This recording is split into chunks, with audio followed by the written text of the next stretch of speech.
All around the world, people are talking about Vladimir Zelensky, a 43-year-old Jewish man, a grandchild of Holocaust survivors. You know, Zelensky recently described himself as the #1 target for Russia. And just try to process that for a second.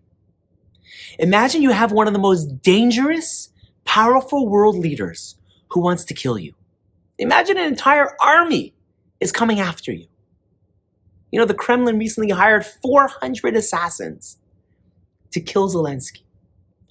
I can't imagine sleeping at night if there was one assassin trying to kill me, let alone 400. And yet, when the US offered to evacuate him, he said, "I don't need a ride. I need ammunition. The fight is here." Now just think about this. What would you do? What would you do if there were 400 assassins, an entire army, a dangerous, powerful world leader who all want to murder you? Would you stick around? And I was thinking to myself, like, why is he doing it? Does he want to die? And I realized Zelensky doesn't want to die.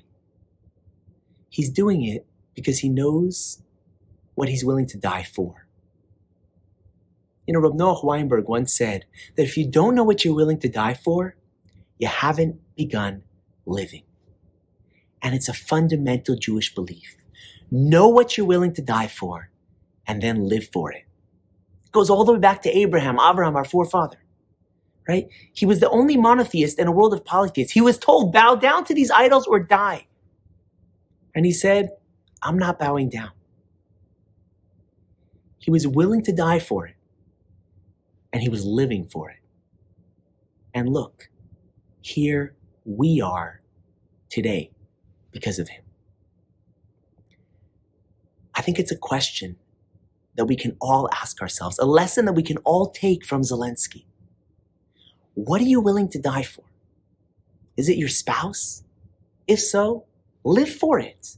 Be more present with your spouse. Spend more time, listen better, love more. Is it your kids?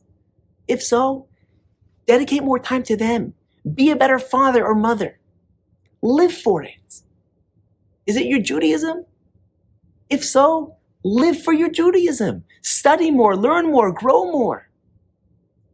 But ask yourself the question, what am I willing to die for? And then start living for it. God willing, in this merit, it'll bring divine assistance to every single person in Ukraine who needs our prayers right now. I want to thank you all for listening, and I also want to thank this week's sponsor.